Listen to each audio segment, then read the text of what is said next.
Assalamu alaikum. Welcome back to the Muslim Geordie Podcast. What do you think of that opening, Alyas? Why, man?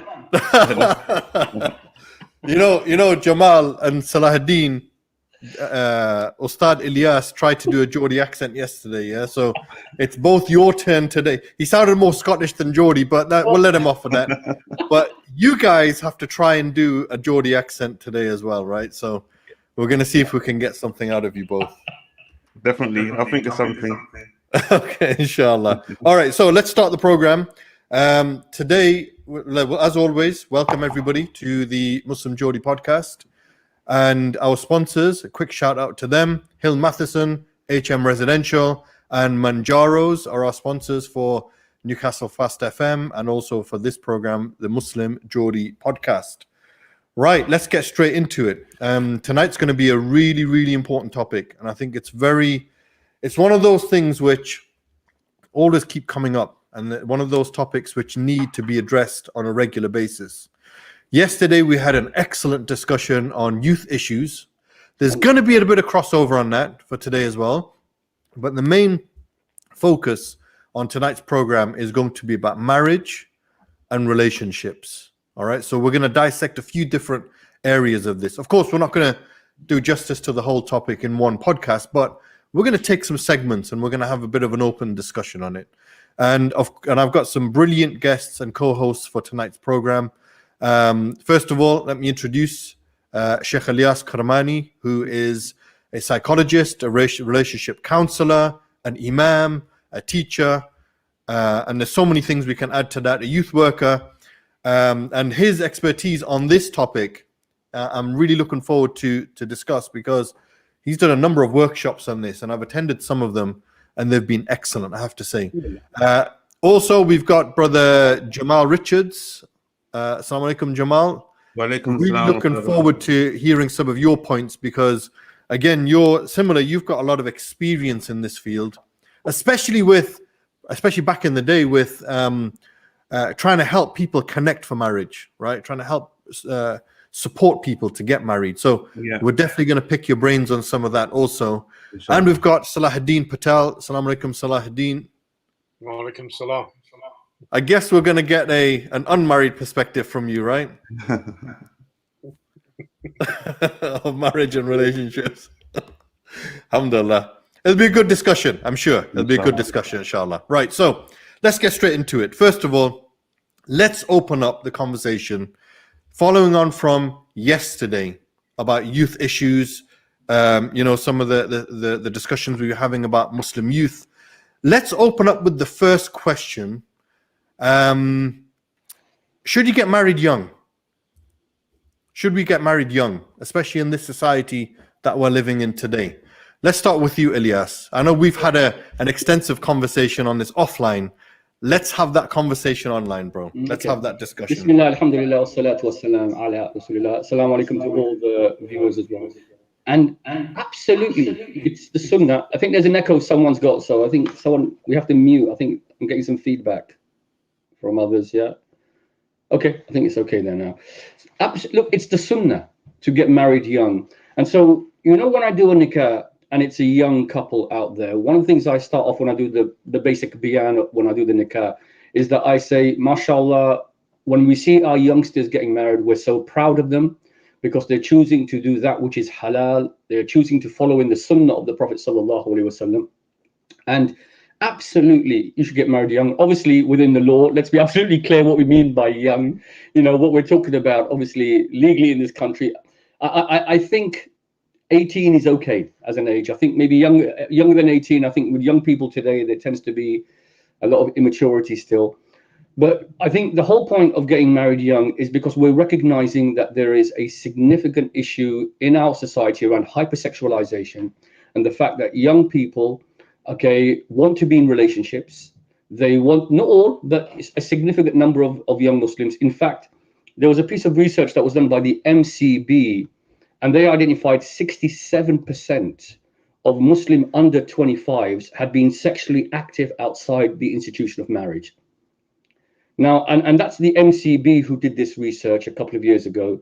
And for them as an organization, which is quite conservative, to come out with that, I thought it was shocking, because I thought roughly my figures, my own anecdotal experience was around 50% of our young people are probably involved in kind of some sexual activity outside of the institution of marriage. Now, the point here is this: when we create so many barriers, when we create so much social barriers, so many obstacles towards young people, being married in the institution of Islamic nikah, then inevitably what you're going to see is zina is going to become more common and is going to proliferate, because we're not providing what I call a halal solution to the current hypersexualized reality that's going on out there. And it recognizes a basic fundamental. Look, I was having a conversation with two young people over the weekend here, and these two young people, again, they're both young, healthy males with testosterone. And, they obviously, their families are saying that they'll have to wait till they're about 25, 26 until they finish their studies, get a job, and are stable before that they can engage in a, obviously, marital relationship, before they can get married. Now, really, what are you asking? The parents are oblivious to the reality of our young boys and our girls as well, because young females as well, they want to have some kind of companionship. They're completely oblivious to the situation which is out there.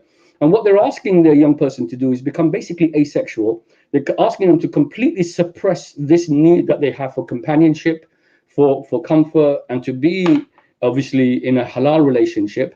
They're asking them to completely suppress that. Again, and I have to say, it's unrealistic in our current context.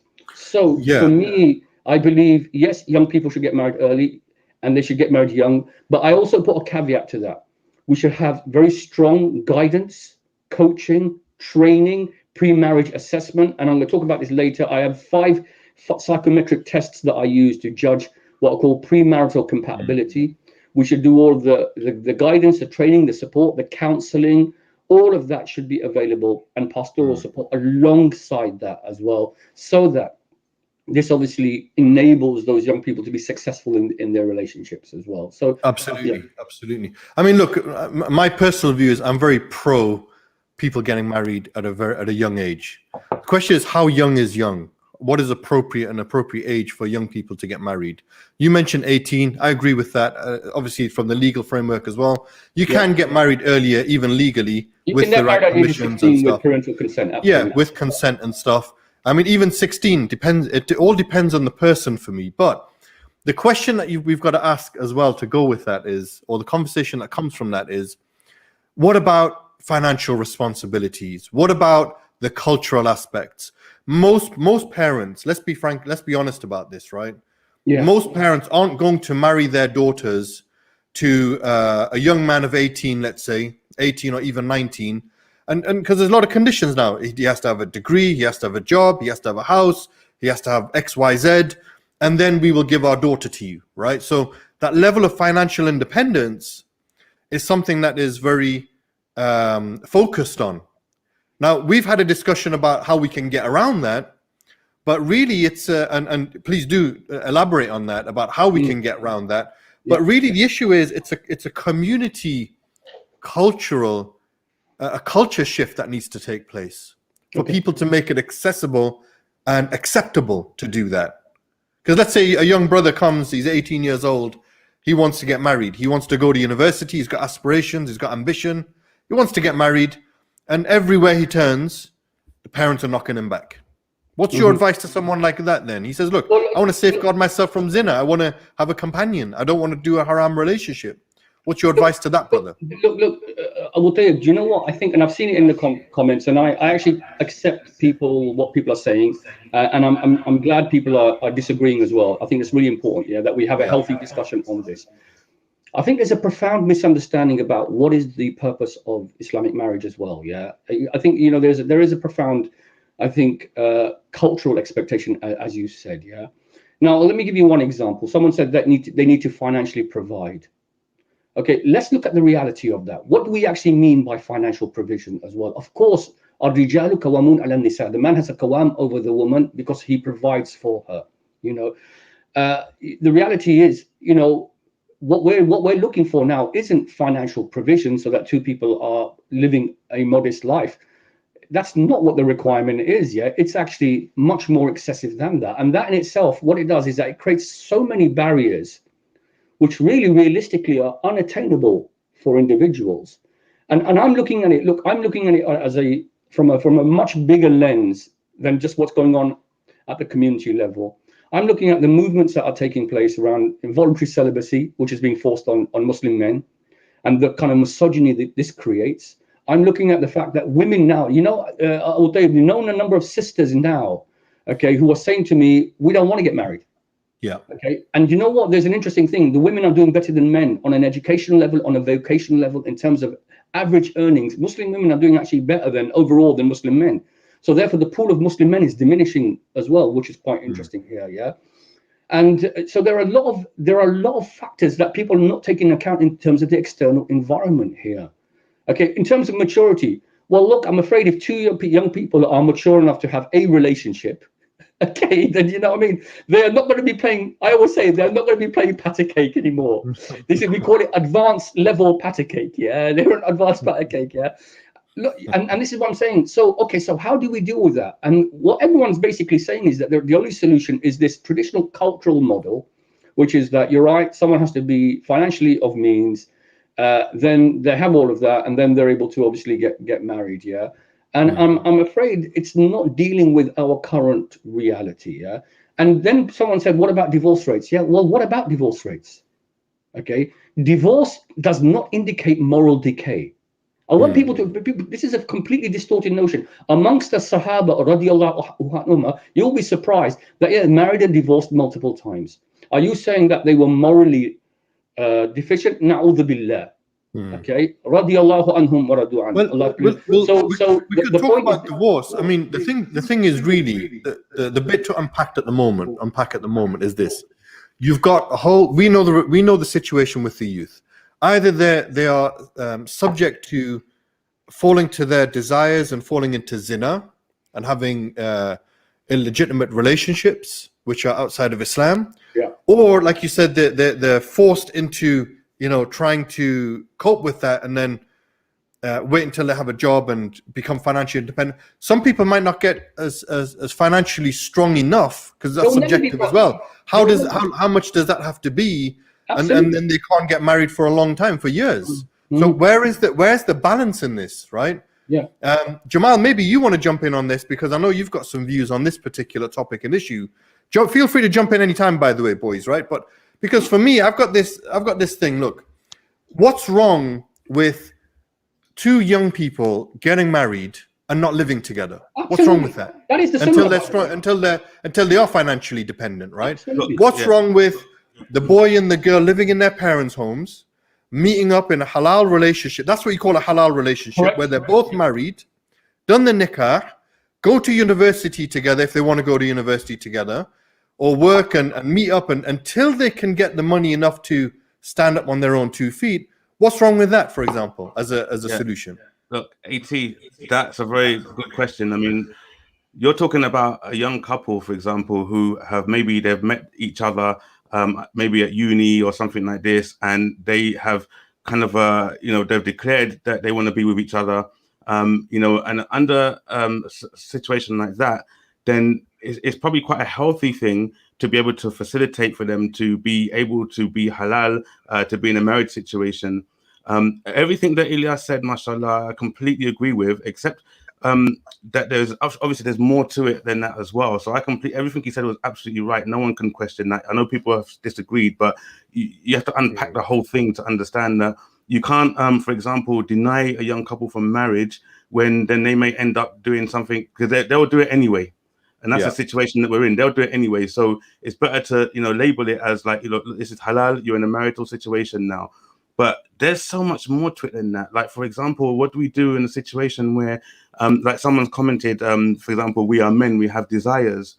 So imagine you've got your daughter, she's quite young. You want to find a nice brother for her.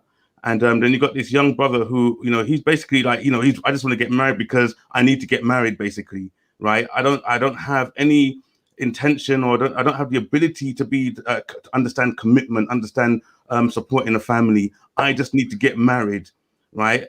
And he comes and he meets that family, and he sort of sits there with them and say, "Oh, mashallah, he's a very nice boy," and whatever. He marries them, they get married, and straight away he is nowhere near ready for marriage. So therefore, he doesn't even know how to treat his wife. All he knows how to do is like to get his fulfillment and give nothing in return. So this happens a lot, unfortunately, and that's why it becomes a big question. Like, if we had a choice, if we could just put the young brothers into stasis, like they're going to go to another planet and they're going to be in that sort of thing until they're ready, then that would be quite nice. That would be the ideal setup. But unfortunately, that's not going to happen. So as Alyas said, they need to have some kind of tarbiyah, some understanding, some, so they can become mature and become ready. But unfortunately, the majority of the young couples are not ready. But what do? We still cannot deny them. So there has to be something else that we can do to keep it halal. Yeah, and Jamal, it's about this middle ground. And look, what you just described as a scenario is a typical scenario. And this doesn't just happen with young people. This actually happens across the board. And this is the problem, a lack of transparency. Yeah. And what it is people don't realize that nikah is what we call an aqd. An aqd means, it is a marriage contract. The number of couples that I have to work with, and I do a pre-marriage assessment with them, and I work out what we call shurut al-aqd, all of the conditions of the contract. So there is clear rights and responsibilities that are agreed upon. And there is also, Jamal, one of the most important, transparency. Look, the Prophet ﷺ made it clear you can marry for 4 reasons. He made all of these mubah. Beauty, which basically means sexual needs, wealth, nothing wrong with marrying for money.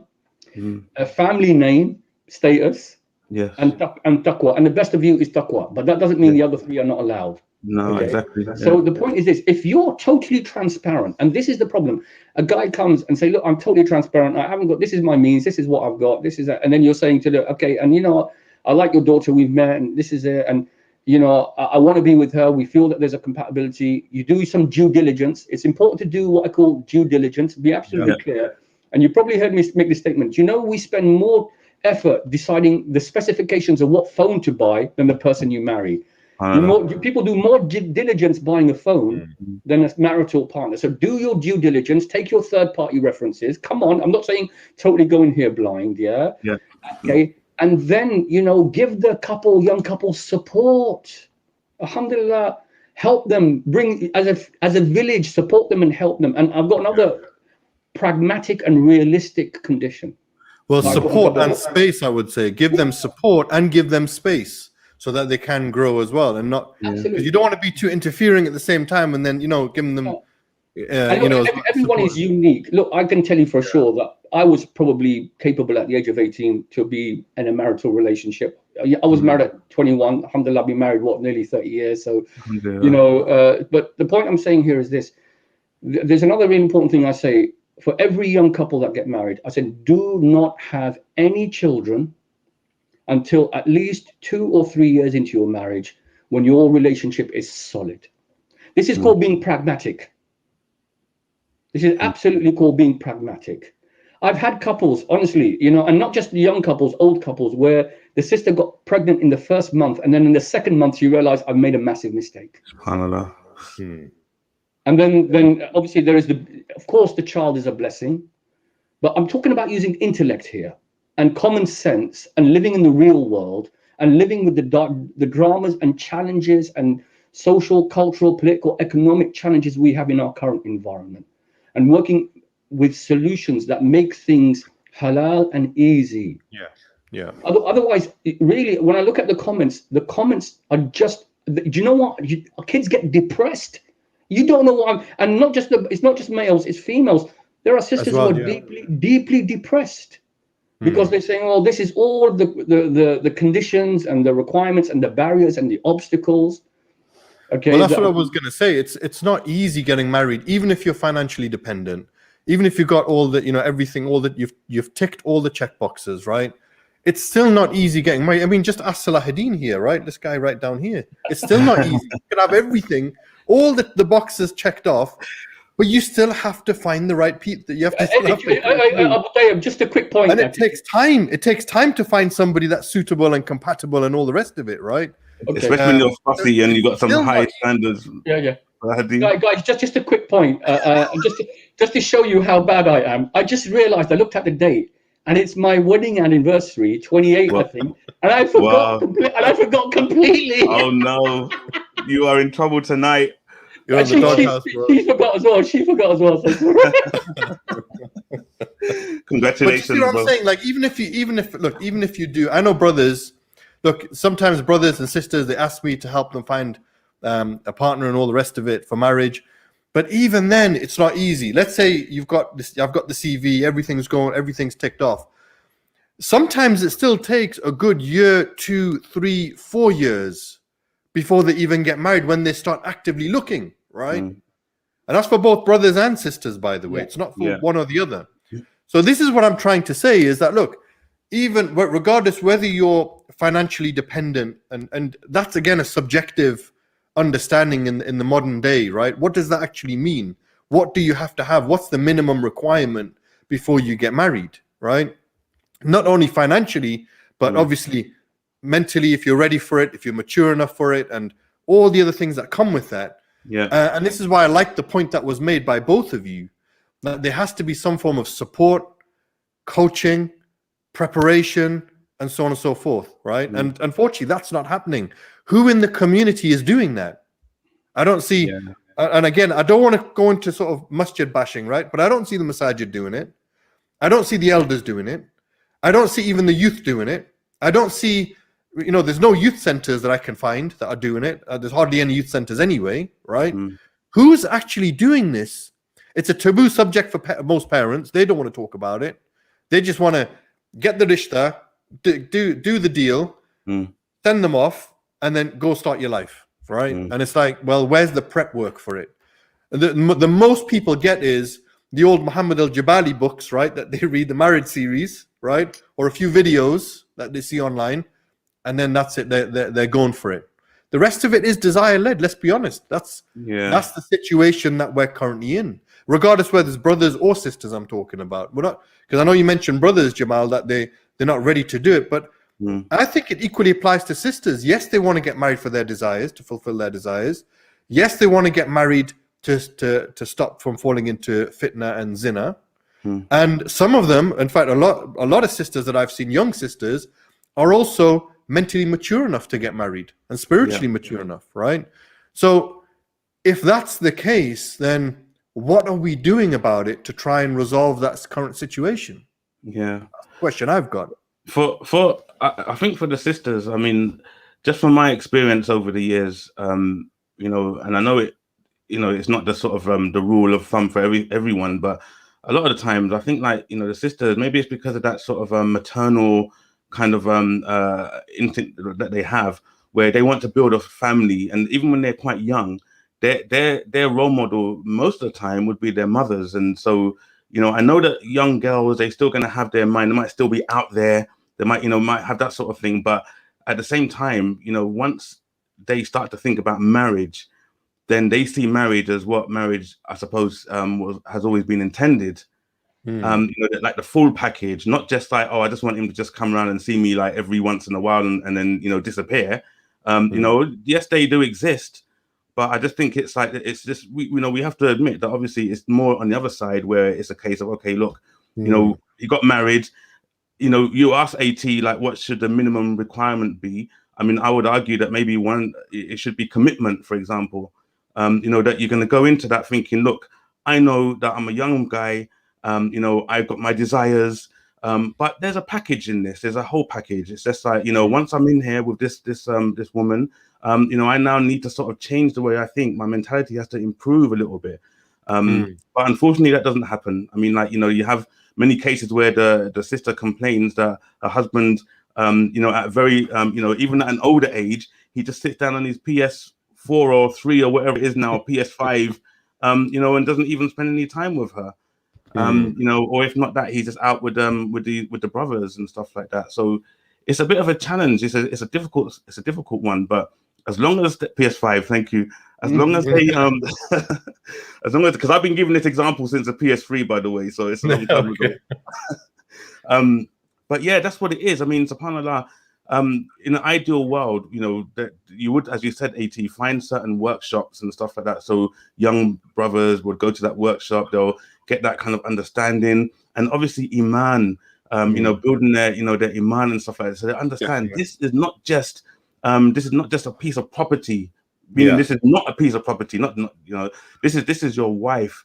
This is the one that you're going to spend time with when you come home. Look at the Rasul Sallallahu Alaihi Wasallam when on the day of the revelation, he ran and he threw his head in his wife's lap. I mean, this is who our wives are, right? And I think what, Jamal, though, I think that there are young brothers who are mature like that, though. I do agree with that. In the masjid, I do see young brothers, 17, 18, 19. Okay, they might not be rich or they might not be financially as dependent as they could be, but certainly they've got the spiritual and mental maturity. I think I've met brothers like that. Right? I agree with you. Because on the other side, you've got another problem of, and this applies for both sisters and brothers as well sometimes, that they've got that whole Bollywood sort of picture of what marriage should be like, right? Yeah. And then when they get married, it's a big come down, right? Because it's like, hold on a minute, this is not what I expected. Because you brothers who are married, like I am, know fine well, marriage is hard work. Hard work, absolutely. Right? Yeah. It's a constant struggle, and it's hard work to just make it work, let alone live the dream, right? Yeah. We all know it's hard work. And you can live the dream by them. I'm not saying you can't, but I'm just saying that it's not easy. It's not a walk in the park. Yeah. It is. We got to get this Bollywood mentality of marriage out of our heads, right? Yeah. The whole, I call it the contamination of romanticism. Yeah. Now that doesn't mean that you don't show concern, love, and compassion for your partner. That doesn't mean that. But you're right. This totally romanticized, idealized version of what Muslim marriage is, it's actually a contaminant. It's actually not an Islamic model at all. And now what I call the Instagramization of these Muslim influencer couples, which makes it even more ridiculous. I think people are living in this ridiculous bubble, and it creates an expectation which is totally unrealistic. Yeah, this is not what marriage is. Marriage, for most of the time, is hard work. Input equals output. And look, when we go back to the verse of the Quran, I think it makes it very, very clear the foundations of Muslim marriage. In Surah, when Allah Ta'ala mentions, وَمِنْ آيَاتِهِ أَنْ خَلَقَ لَكُم مِّنْ أَنفُسِكُمْ أَزْوَاجًا لِتَسْكُنُوا إِلَيْهِ وَجَعَلَ بَيْنَكُمْ مَوَدَّةً وَرَحْمَةً. So that said, Allah Ta'ala created you zawaj. So the first part is compatibility. And that's where I say, I've tried, in the Muslim space, we essentially marry a stranger, because there's no getting to know each other, period. I think Brother Tamimi makes a point. Now, a lot of Arab cultures, they have aqd. They do the aqd. It's halal. The couple have this period of getting to know each other and engagement. You can call it halal dating, whatever it is. It's called nikah, though. That's what the nikah is. Because they've done the nikah, yeah. But then they don't live with each other until maybe a year or 2 years later, yeah. So they have, and if in that period they decide to dissolve the marriage, it's just an annulment of the marriage. So, that's brilliant. It is. It's practical, it's realistic, it makes sense, yeah. And so look, so going on back, so what we have is 5 psychometric tests, full compatibility ratings, to try to have some kind of an assessment of the zawaj element. Then comes litaskunu, to live in peace with each other, which means shared values, shared objectives, that our maqsad is to be together for the sake of Allah subhanahu wa ta'ala, to make each other earn Jannah. And then rahmah, compassion, and from that is love. And that's real love, that two people are compassionate, selfless, sacrifice for each other. Yeah. Now, so the point I'm saying here is this, that love in Islam is based upon compatibility, shared values, vision, an objective and purpose, and compassion.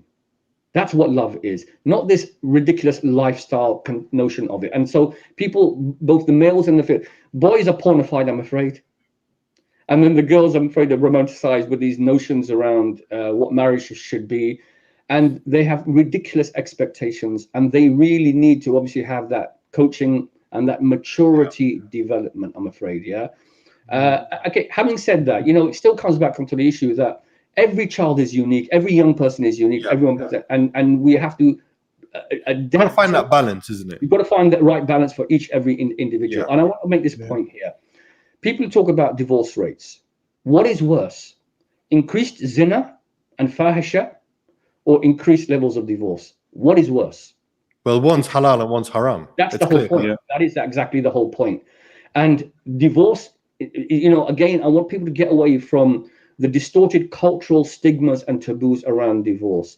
In some cases, divorce is necessary and wajib, and actually is something rewarded. If for example, someone is married to someone of such immoral conduct and indecency, and it happens, okay, whether they're young, old, even, you know, whatever, there's domestic violence or abuse or whatever that is destroying the spouse, then they need to, and it's destroying their connection with Allah subhanahu wa ta'ala and their mental health and everything. They need to leave the marriage. End of. Yeah.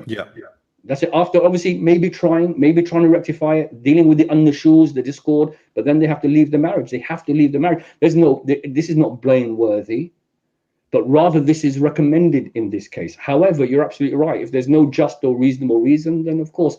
But then I also say in these cases, this person's divorced you for no reason whatsoever, just because of a whim, then why on earth do you want to be with them?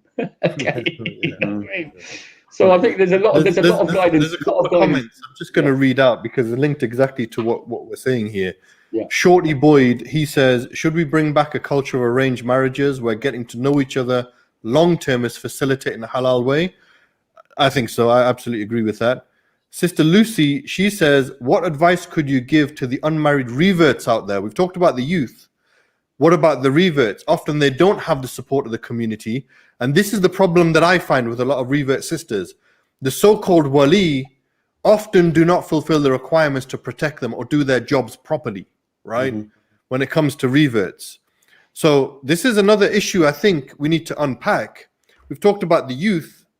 And with the youth, of course, you know, like, if we can facilitate in a halal way when they go, even if, like, for example, if some of the youth go to university, right, it's and you get them married before or during university, in my view, that's better for them to safeguard them from falling into haram, right? And support them, let them live in each other, in their own homes, and then they meet and then they build that relationship going forward. That's just an example. But what about the reverts who don't have Muslim family, community members to help them, where we know and seen that, we've heard of and seen some revert sisters in particular get exploited because they don't have the family backup and the community is not doing their job to look after them, and so on and so forth. What advice do you give for that? Let's start with Jamal, because you've encountered some of these issues as well, haven't you? So what's your advice on this to this sister who's asking this question? In terms of like revert sisters and representation from a wali, it is one of the biggest like challenges, and it always has been, because, you know, I think the wali is there by I suppose by name alone more than anything else, because a proper true wali is someone who would, you know, represent a sister as if he was representing his own daughter. Which means that if a brother came along with expressing the interest of marriage, he, you know, the wali would do all of the criterion as much as possible, like, you know, get to know him over a long period of time and so on. But what tends to happen, and has always been the case, is that, you know, he would have an afternoon meeting with him, maybe over a cup of coffee or something like that. Maybe not afternoon, maybe just a half an hour meeting, hour tops, with this person, and then, you know, he'd come out of it at the end and just sort of say, yeah, he seems like a nice brother, you know, whatever. And then not doing anything more than that. And also, like, for example, you know, he might say, okay, can you give me some numbers for reference? And he might, okay, here's my brother's number, or here's my friend's number, or something like that. And, you know, so obviously people are going to exaggerate when they start saying, yeah, he's, you know, he's a great brother, blah, blah, blah. It's really reliable. He's all this and all that. So it is a massive, massive, massive challenge. And furthermore, what it is even a wali with good intentions and sincere, and even who has a lot of high integrity, it can become very challenging anyway, because, you know, one brother will come along and he will spend time with him, then he's deemed not suitable for whatever reason. You know, then another brother will come along and he's putting all his time in to try to do his best. Then another brother will come along, and so it's such hard work. It is really, really challenging. So my advice to any revert sister who has a wali would be that she should be prepared to carry out her own checks, even to get other family members or friends or someone to actually make sure the job is done properly, because otherwise you could get into a very messy situation, unfortunately. Yeah. And what about for revert brothers? Because they have challenges as well. Revert brothers have challenges as well, absolutely. And I think with the brothers, subhanAllah, it depends on certain things. It depends on even like ethnicity as well and stuff like that. That's where the challenges could come in a big way. Like, for example, I'll give an example. I took 3 sisters to Leicester on one occasion to meet a group of brothers. It was arranged, and it was mashallah, it was good. The meetings were really good. It was like in a restaurant and stuff like that, and there was like, obviously it was all facilitated really well. And then there's one particular brother, a black brother, and he said he was a revert for 12 years, and he said to me like, nobody will marry me to their daughters. Subhanallah. Still, Jamal, that's still happening. Yeah, I know it's still happening, and you're right. And look, I remember back in 1991 taking a brother, bringing in Bradford to meet a Pakistani family from South London, black brother, and that was back then, 91. And I've got to say, and you know, that they did get married, alhamdulillah. But what's interesting is this, that this is still happening, and we would say it then, and I know people don't like it. If you're white, you're all right. If you're black, get to the back. That's it. That's the reality of it. And there is a racism. But you know, one of the things, Jamal, I found is that racism was very conveniently overcome when there was money. What about if you're brown? What about if you're brown, Alyas? Salahudeen, what about if you're brown? What happens then? If you're brown, stick around. Stick around, yeah. You might get some action. You know, there's an interesting point that Jamal made, and I think this is something also about being an adopted wali, right? And I think this is something which is an important aspect to think about. When somebody calls me up for, whether it's to be a wali or as a reference for someone to get married, and they say, do you know this sister? Or do you know this brother? What's their situation? And a lot of people want to be polite, right? And to say, say nice things about them. I'm not. No, I'm brutally honest. I am brutally honest, right? And I will tell it as it is. If I know the person, I will tell them the good, the bad, and the ugly. And I will say, I'm not saying this as a way of backbiting that brother or sister. I'm not saying a way of putting them down. I'm just giving you the full picture so you know what you're getting yourself into. Yeah. Because I know him or I know her. And I know the good qualities and the bad qualities, right? If I know that person and they ask me for a reference, right? And I'm going to give it like that. And I would expect the same thing to happen to me if somebody asked about me, right? And this is why, because you're talking about a sister or a brother who wants to get married. If you're just going to sugarcoat stuff, right, then that's unfair and unjust. Yeah. And it's not classed as backbiting, by the way. Absolutely, yeah, correct. Right? So I think this is another aspect I think we need to look at. Abdurrahman's put a comment here. Marriage isn't a fairy tale. It's love for the sake of Allah, patience, compromise, acceptance, and this is the bit that I like the most, and enduring hard times together. Put this comment on. Look at this, This sums it up quite well, actually, right? Yeah. Enduring hard times, because I'm telling you, I think my wife puts up with more hard times with me than I do with her. But this is not the point. The point is that you do it together. You go through it, right? And I think that comment sums it up quite nicely. Absolutely beautiful, subhanAllah. Because there's many challenges. So I mean, just thinking about what you were just saying before, AT. I mean, this whole situation when it comes to for revert brothers, especially when it comes to ethnicity and things like this, you know, the way around it is, I don't know. I mean, you know, there's many times, for example, where sisters have come and said, look, I want to marry this brother. My father won't allow it. You know, can someone marry us anyway? And I'm sure you've all been, you know, acquainted with that as well, that situation when it's a case of like, well, sorry, we really can't do that. It's impossible. But I know there've been some gangster sheikhs in the past that'll be like, yeah, khalas, let's do it, man. No, Jamal, you know what? I've changed my view on this now as well. Go on. Okay? Let me tell you why I've changed my view on this. Yeah. Okay? Because you're absolutely right. I think, you know, and I'm going to say, we've got to grow a pair. Yeah. Let me tell you why. Let me tell you why. And even when a young couple come to me, and I'll go talk to the dad. I say, look, your daughters come to me, your sons come to me. They want to get married. They want to do this. There is no Islamic opposite reason why. What's your reason? And then they'll come up with their reason why. And I'll be nice and I'll be pleasant and I will show them respect and everything else. And I'll try to explain to them. And if they come up with legitimate reasons, believe me, I will accept it. Yeah. I really will accept it. And if they don't, and most of the cases they do not, I say, I'm going to get your son and daughter married because I have a responsibility. I have a responsibility to make things halal that you don't want to make halal. End of. I'm taking it on my shoulders. I'm not saying now people come to me and I'll go, no. This is not being a gangster shake. This is just the fact of the matter is facing the reality. And let me give you cases we've all had. So there was a couple, they couldn't get married. They weren't allowed to get married. She got pregnant, had her child. 1 year later, father agreed. After the child was born, then I did their nikah. SubhanAllah. Same outcome, the same outcome, but obviously, 1 year later, so the point of them is, I think, I think we just have to realize the context in which we're dealing with things now is very, very different. And the reasons that are being used, I think, if I was a 20, 30-year-old, I'm in my 50s now, so therefore, we're not acting recklessly. Yeah? We're recognizing ultimately, and my responsibility is to uphold the deen of Allah subhanahu wa ta'ala against their gangsters, who are using all manner of foolishness, to obstruct people from becoming married, and then they're not providing alternatives for their children either.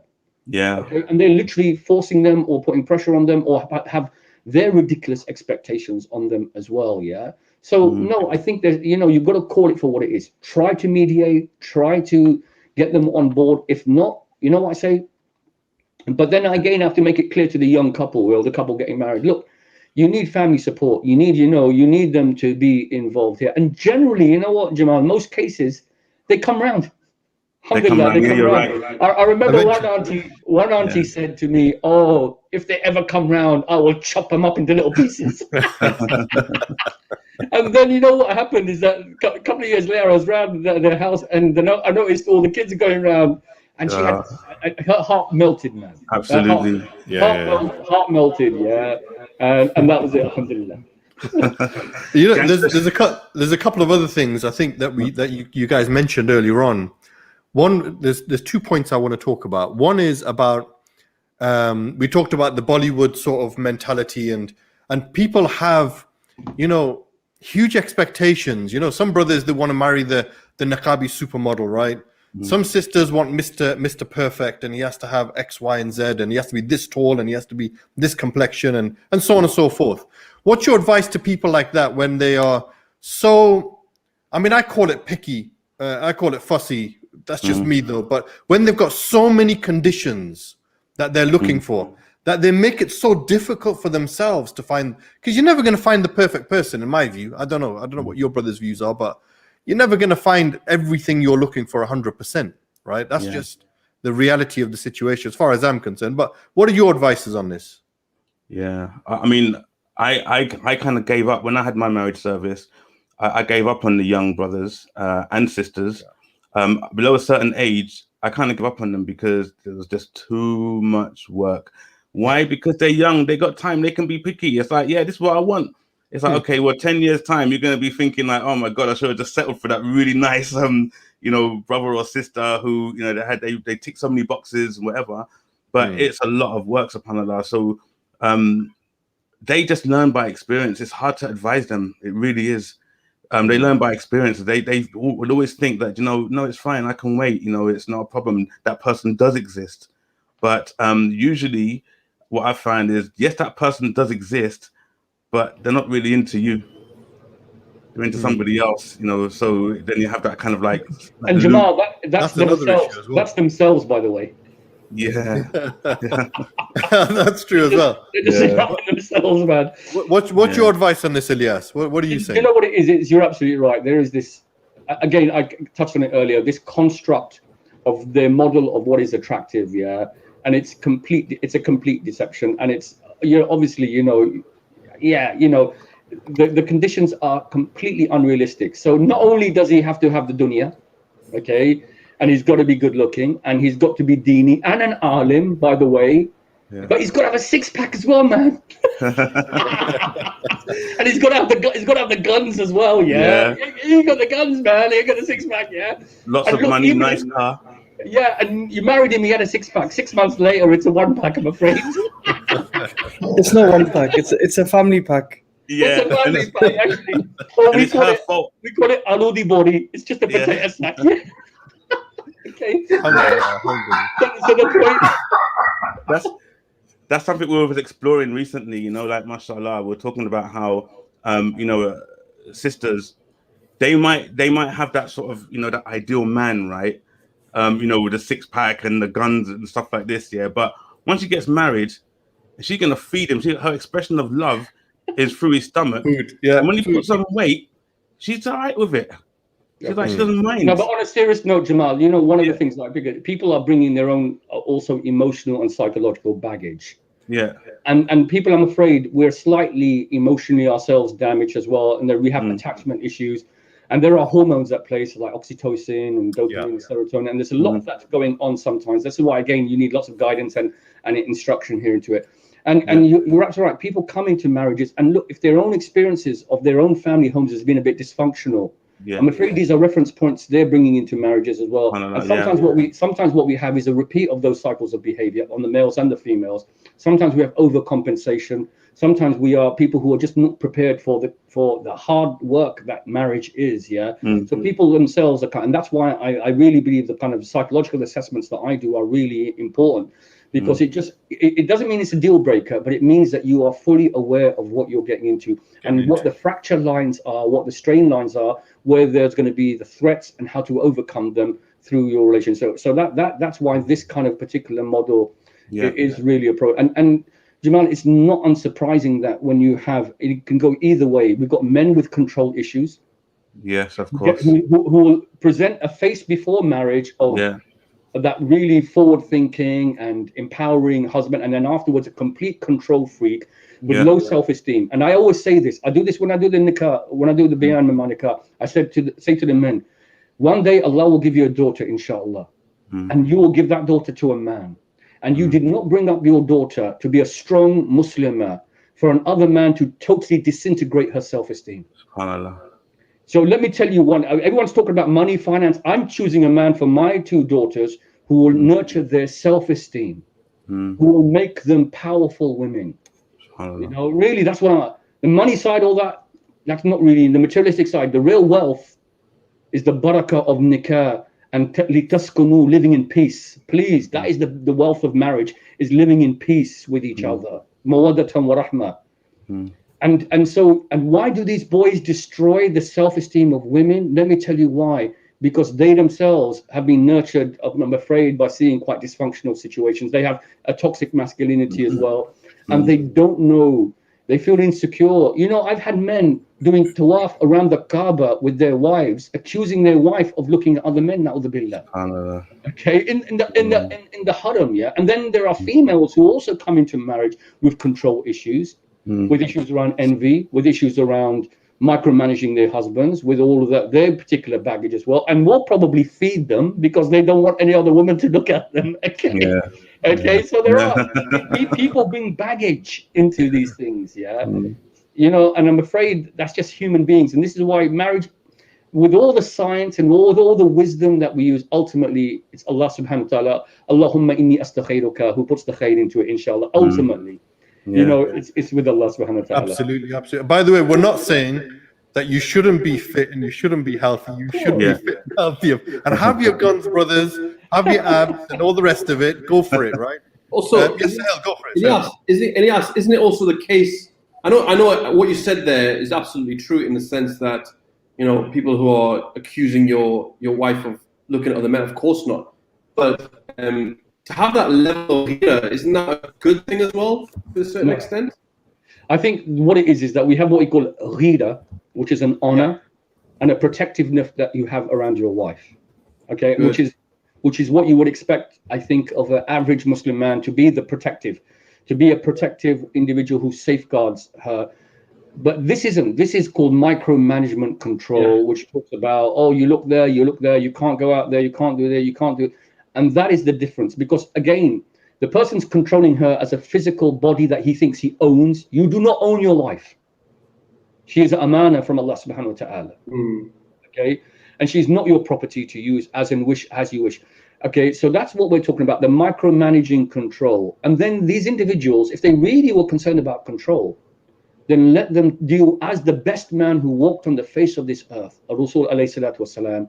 How did he deal with it? Rahmah, adl, justice. And he empowered his wives. And look at the Ummahatul Mu'mineen. They, as women, every single one of them was an exemplary woman in her own right. Radiallahu anhuma, yeah? And so that's what the example should be, not this what I call micromanagement, insecure control and jealousy. That's not ghira, that's not honor. Okay, that's just insecurity, you know. Okay, there's two more topics that I really want to discuss in this session, inshallah. Number one is, we talked about compatibility earlier on, about being compatible. Let's break that down. What does that actually mean for those who are watching us tonight? What does that mean to be compatible with your spouse? And how do we assess that? And the second thing I want to talk about is marital discord. Okay, so you go through the process, you get married, we've already accepted that it's not an easy thing to do, it's difficult. How do you deal with marital discord when two people are not seeing eye to eye, when they can make it work, but they don't know how to make it work, if that makes sense? Yeah. So them two topics, I really want to unpack them tonight as well, before we start picking on Salahudeen a bit more. Can we not pick on Salahudeen during these things as well? You can throw in a few comments, but Salahudeen is very quiet. He needs to start speaking up. Something from him.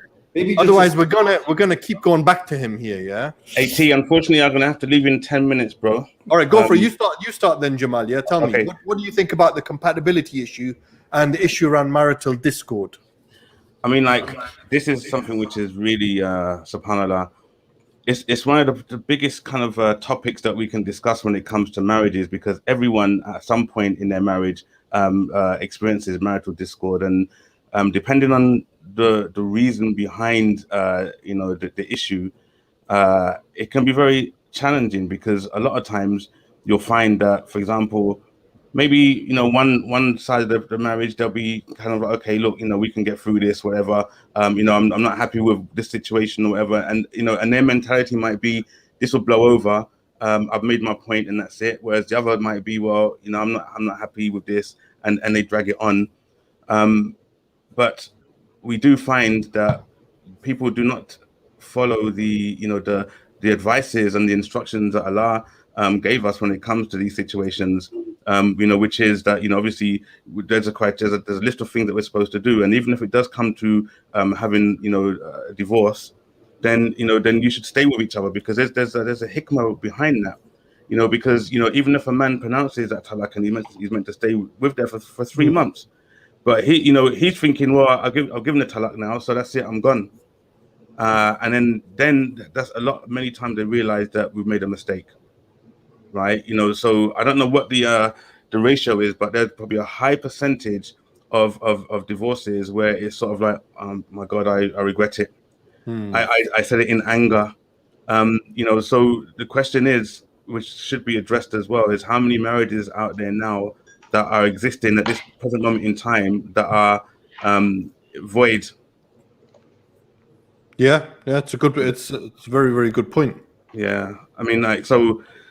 It's I always try and encourage couples to to communicate from the outset of their marriage and get into the habit of communicating, rather than just bottling things up. And even if it feels like, okay, you're niggling at me, or you're making it, it's like, it should be said, look, no, I'm making a point now, and I'm doing it in a way that you can understand that I don't agree with this, or I'm not happy with this, and then you both do it. But let's not forget that this, let's not be foolish and think that this still doesn't amount to an argument, because it can still, be an argument. But it's important, because when things bottle up, then that means that when you communicate something for the first time, the language and the way that you do it, your body language, the tone of voice, that in itself just sparks off like crazy problems, crazy issues.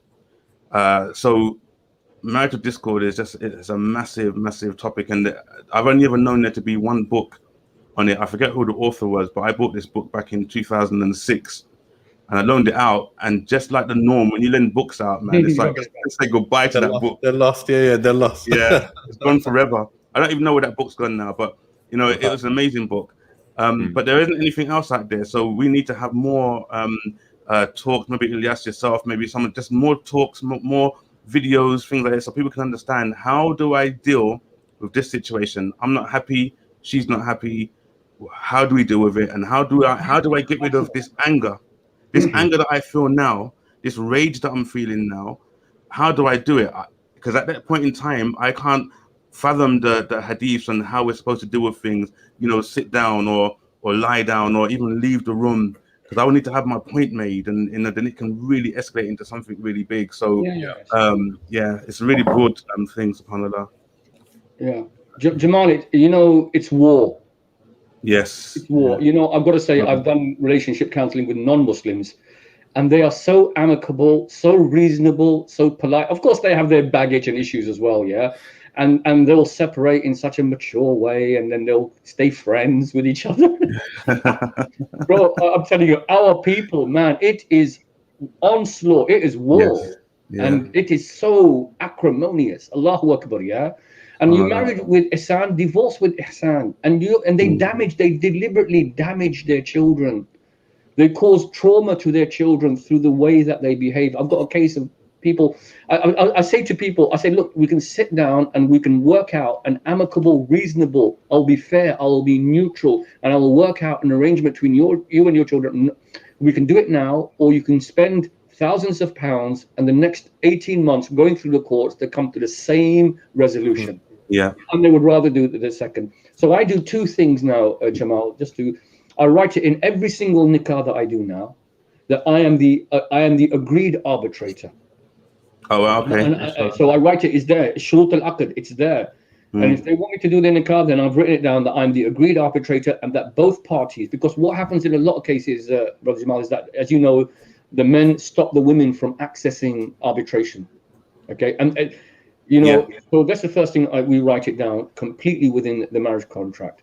Okay, number two principle, brothers and sisters, everyone out there, we have a surah called Surah An-Nisa, and it's also in Surah. Do you know Surah An-Nisa is all about women's rights?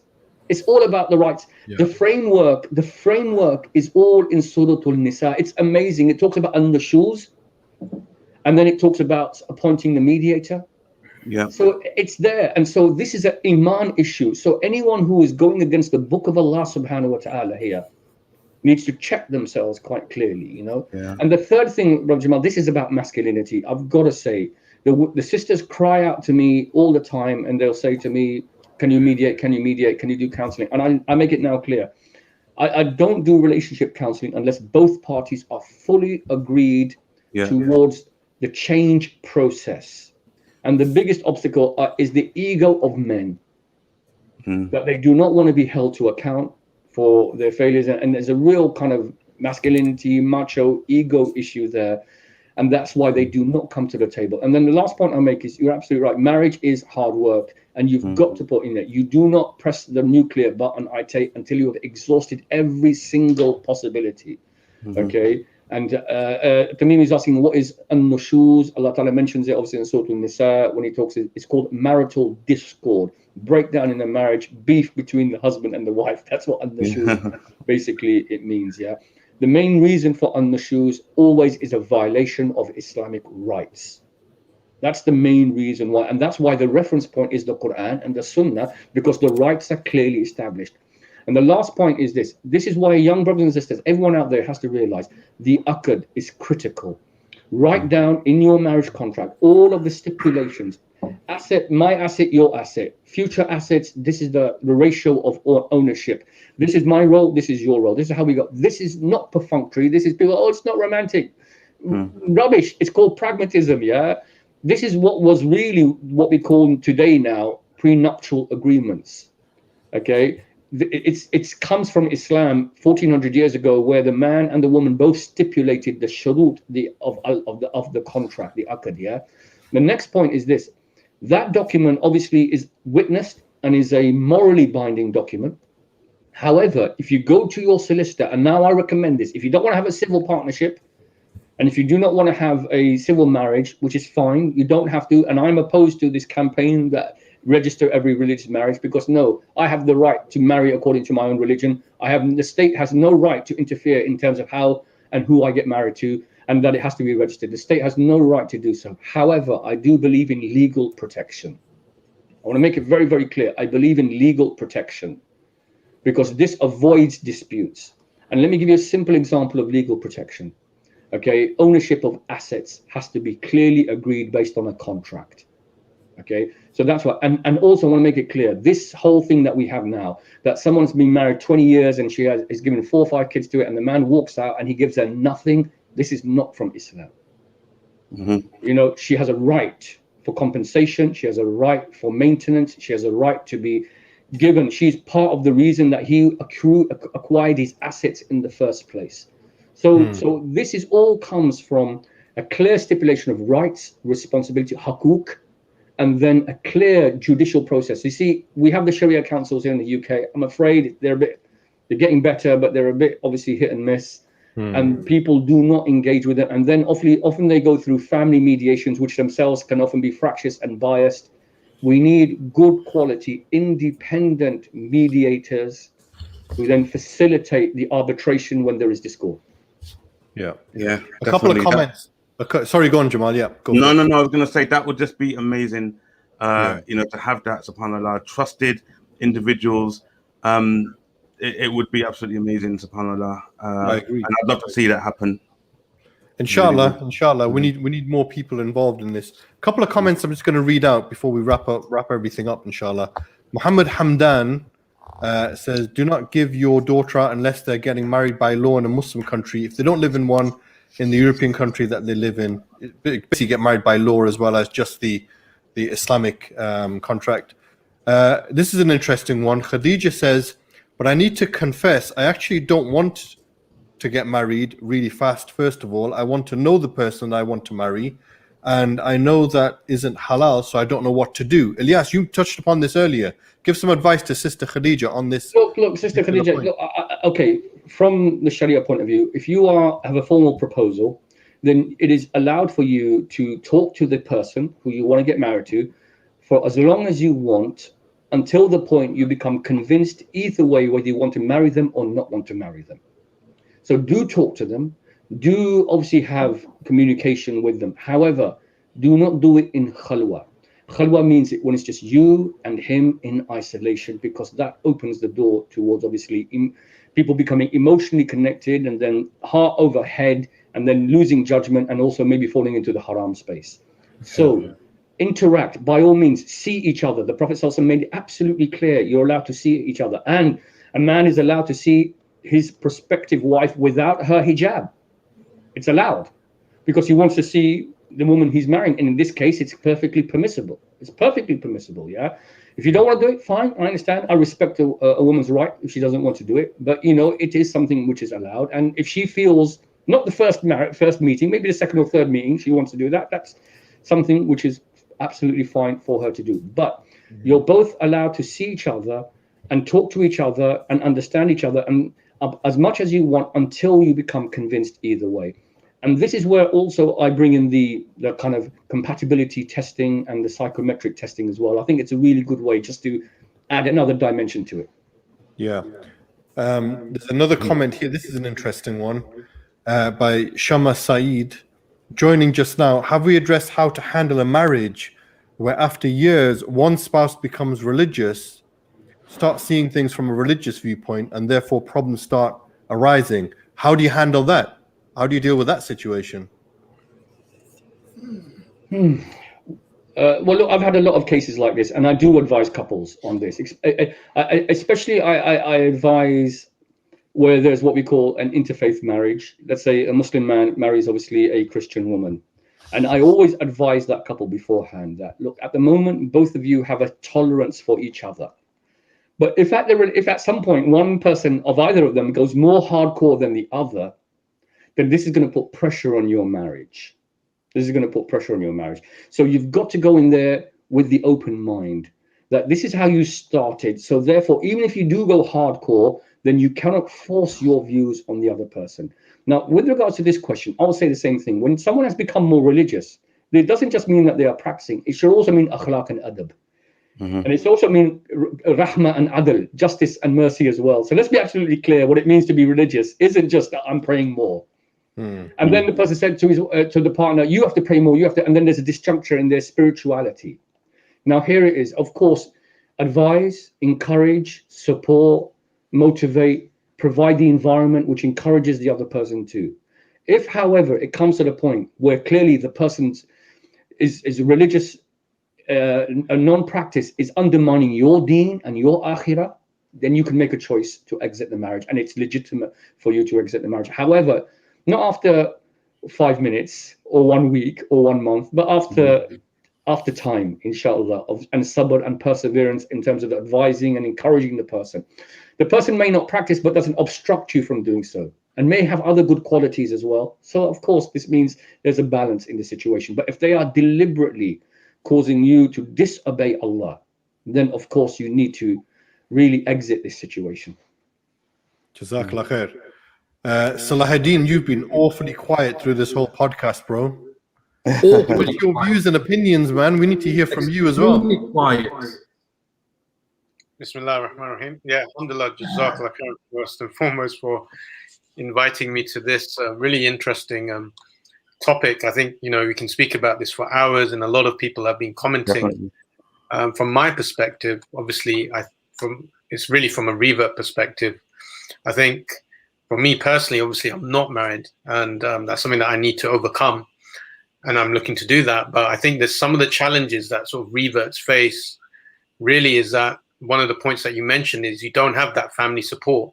So really you're an outcast. Most of the marriages that happen are through a family connection or family support and all of that guidance. So, I've spoken to some reverts about this, and, a lot of challenges in terms of when a person gets married to, say, someone who's from a born Muslim family, they get overridden by cultural practices and they're not really taken seriously. A lot of issues, and that's obviously, something to sort of be fearful of. And also, I think, it's something that I think what you spoke about is very important about compatibility and doing all of this sort of assurances to ensure that people, understand what marriage is about. If I reflect, because, I come from sort of a dawah background, it's a bit like, when you take your shahada, you affirm that you believe in Allah and, that the Prophet Muhammad SAW is the last and final messenger. So that's the first step you take. But in terms of become a sort of a practicing Muslim, you have to start to adhere to the 5 pillars. In the same way in marriage, you want to get married, but again, it has conditions. There are rights and responsibilities you have to fulfill in order to be a person who's, and of course you're going to face those challenges and those tests, but you need to sort of understand that before you get into a sort of marriage. And so that comes through education, through courses. And I guess there probably needs to be, you mentioned courses before someone gets married, but also throughout your life as you're getting married, you need regular sort of courses and these things. So, yeah, I think, this requires a lot more discussion. It requires a lot more education. And we need, programs all across the country, all across the world, where people can sort of learn and sort of also learn from each other as well. So, yeah, I've definitely learned a lot. That's some good advice, man. That's some very good advice. Mashallah, excellent. It was good. I was just thinking, see, Salahudeen, what you were just saying there about like courses and stuff like that.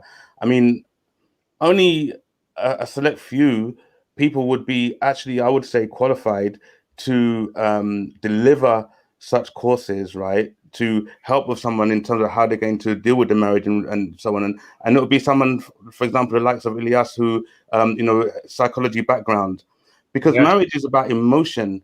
You can give someone some paper, a list on paper, and just say, this is what you're supposed to do. Oh, how you feeling today? You feeling this way? Do X, Y, Z, right? But if you don't connect, if you don't understand that it's an emotional thing, it's like, it doesn't matter what it says on paper. It's about how you feel at that time and how you deal with that at that time. Then it's just pointless. Everything is pointless. So, only a few people, but if there are more people who could, coach people and, how to deal with certain things, then you've got it cracked. you've got a better chance of having the crack and dealing with it, inshallah. So yeah, definitely. What about these sort of marriage websites? Isa, what do you reckon about them? What's your thoughts on them? These singlemuslim.com and all that. That's your favorite website, isn't it, Isa? Shadi.com. Look, don't get me started on these websites because I'm gonna go on some like online PDF mode. SubhanAllah, some of these websites, man, like may Allah protect us all. Like these Islamic companies, they use sisters and they use women with makeup and without hijab to promote their business, right? Just like non-Muslim businesses, and it's absolutely ridiculous. Like, because I'm in advertising, right? I know if you look at their ads and stuff, they're like just full. They just use women. And they use sisters with that hijab and stuff. They'll use models as well just to get people onto their site, right? And there's only a handful of websites. There's no checks and balances for some of them, and there's a lot of predators on there as well. I've been told, and it's really not a good situation from some of these websites. It's really bad. But one thing that comes to mind on the discussion is that I discovered this in Malaysia. I don't know if you guys knew. Do you know in Malaysia you can't get married until you've done the course and you're certified by the government? And when I found that out, I was like, this is incredible. I was thinking that we should implement this in the UK, and like all the fathers and mothers should know that, look, if there's a potential son-in-law or something, has he done this course, right? And then he does the course and he passes and he's verified, right?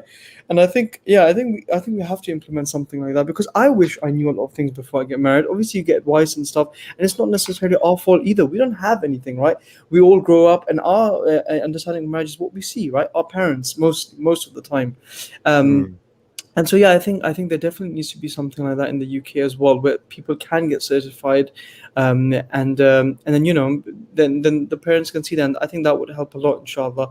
And I think another thing that we were discussing, Brother Alyas was mentioning, is that actually Jamal was mentioning as well, is that when you have an argument or you just have a divorce on something silly, or like you don't realize. I think sometimes that does stem back to people.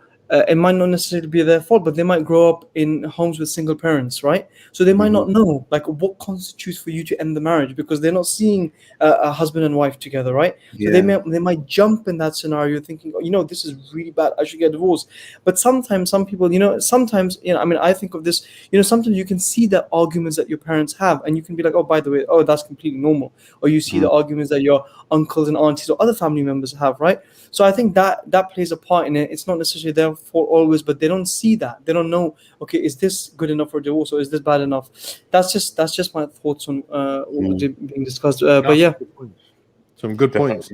And there's another one here by Shafia. Assalamu alaikum. How would you balance cultural aspects which are unnecessary while also being obedient to parents through marriage process and stuff like that? So I think we touched upon that a little bit earlier, because there is a whole conversation around cultural practices which even oppose the sunnah pre-getting married, while you're looking to get married, but also when you're married as well, like the issue of the in-laws and how that relationship dynamic plays, and there's so many different things that need to be unpacked there. I think maybe that might be a separate session. What do you think? Well, unless Ilyas, Jamal, you want to give a quick something to reply to? No, I'll leave it to Ilyas, because I was going to say. What I'll say quickly on this is that, look, sometimes work with your parents and see if you can't come to a compromise or a middle ground with your parents where your needs are met and their needs are met. Okay, not all culture is against the Sharia. Where something is clearly being done against the Sharia of Allah, then it's, as in Surah Al-Luqman, then disobey them. There is no obedience to the creation, there is disobedience to Allah. So that's absolutely clear. In this case, you are not required to obey your parents. Sometimes you don't have trust in their particular criterion, but if you have a good relationship with your parents, you can have a dialogue with them and say, look, mum, dad, this is what I want, this is my requirements, and work with them. So that's what I'd say, in terms of, not all culture is bad. Let's just make it absolutely clear. But where it's against the Sharia, then it's absolutely clear. Yeah. Good. Before I go, bro, I was gonna say, like, obviously marriage is obviously, we know it's a beautiful thing. It's a fantastic institution. Like, it has its ups and downs, right? But one of the things about keeping marriage alive and keeping it fresh is that every day you meet it with a new challenge, and like never neglect your partner's need to smile and to be happy. because when you make your partner happy, right, they make you happy, and you have a very peaceful and blissful day without any kind of like headaches and stuff like that, being nagged and moaned at and whatever happens, right? You know, so it's almost one of the things, it comes hand in hand. You know, when we forget that, you know, when we realize that, okay, you know, why is he or why is she, for example, why are they like this today? Why are they behaving like this? And then it's just all because maybe you just didn't give them the attention that they desired, they required at that time, you know? So it's a beautiful topic, and I wish that, you know, I could stay a bit longer, but also at the same time, I hope you address this again, inshallah, because there's so much more that can be unpacked in this. Yeah, man. Let's do that. Final words. Anything else, Jamal? You wanna add before we wrap this up? No, that's fine for me, bro. Salahudeen, and final words from you, bro, before we end this podcast. No, alhamdulillah, jazakallah khair. It's been very educational, and I think, like Jamal said, there's a lot of things that we need to, you know, unpack, and also actually action as well, inshallah. And also, Sohail's chomping at the bit. I'm sure he's got to say. No, brother, to be honest with you, one brother just messaged me and said, "Give us a wave, mate." So I thought, shout out to Brother Zakir, or Brother Zak from Bora. Salahudeen, there's been some comments here about Sunnah match. Apparently, that one doesn't have pictures and bad practices. There you go, mate. Get yourself on there, bro. Sunnah match, yeah. There's a lot of promotion of Sunnah. I haven't seen them. I don't know what they're about. Look, whatever. So I'm not gonna. You know my views on social media and these platforms. I'm telling you, they're a mess as far as I'm concerned. But there's one way that you safeguard yourself, whatever the platform is, and I think Brother Jamal mentioned it. Really robust third-party references. Yeah. Doing your background checks both ways, every single way. You know, that's the way you safeguard yourself. If you haven't got those robust assessments, you're going into something that can be life-affirming, as we've all said, and enhance you and make you grow and really earn you Jannah, or absolutely literally destroy you. So, you know, really, this is the most important. Due diligence, background checks. Good. Isa, any final word from you, bro? And just my final word, sorry, Isa, is this. Look, on a positive note, it's amazing that people still want to get married according to Islam, do nikah. So I want to say this is an amazing thing. Alhamdulillah. We're still holding on to this brilliant, amazing, beautiful. Look at this tradition. And I also marry women. Whoever is not of my sunnah is not of me. May Allah Ta'ala all make us firm upon the sunnah of the Prophet Sallallahu Alaihi Wasallam. Ameen. Ameen. Beautiful. Isa, anything else from you, bro? Yeah, I mean, I just like to say, I mean, I guess a lot of people are watching who aren't married yet, and I would say that I think the best advice that I could give is that, look, be realistic. Can you hear me? Yeah. Yes. Yeah. I would say is that, look, be realistic. You're never going to get everything you want, and she's not going to get what she wants. You're not going to get what you want. You have to make sacrifices always, right? Not big sacrifices, but on small things. Yes, maybe one or two of you will find the perfect person. Allah will gift you with it, right? But you have to live in the real world. You can't have all your 17 check boxes, right? And you've got like 14 now, but you're like, all right, I need those 3 more. Are you going to move on? That's why a lot of people, unfortunately, they're not married and they're in their 30s, 40s. So it's very important that you have to go into that mindset. And the older you get, the less tick boxes you're going to have. Absolutely. Sahil, over to you for the final word, bro. I've got nothing, man. All I can say is, you know, when you're married, you just want a nice, easy life, right? Just like happy. What's it? Happy wife, happy life. That's it, man. That's it. Can't live with them. Can't live without them. Isn't that Bart Simpson? Probably, but you know. Okay, fair enough. Look, marriage is not easy. It's not meant to be easy, but alhamdulillah, there's barakah in it, there's blessings in it, and just live happy with each other, man. Just, you know. Ameen. All right. Enjoy it, we'll wrap it up there, inshallah. We'll be back next Friday, and next weekend, Saturday and Sunday, we're going to be focusing our topics on health, fitness, martial arts, and all of that sort of stuff, right? So what's the Islamic relationship to all of those? So make sure to tune in next week. We've got some excellent guests coming up. Alyas is going to be with us. Jamal's going to be with us. Salahudeen's probably going to be with us, I hope. Isa, you're going to be back with us as well, yeah? Can't live with them, can't shoot them. I'd say that, but it's on a fridge magnet somewhere. All right. On that note, Assalamu alaikum. Salam to that.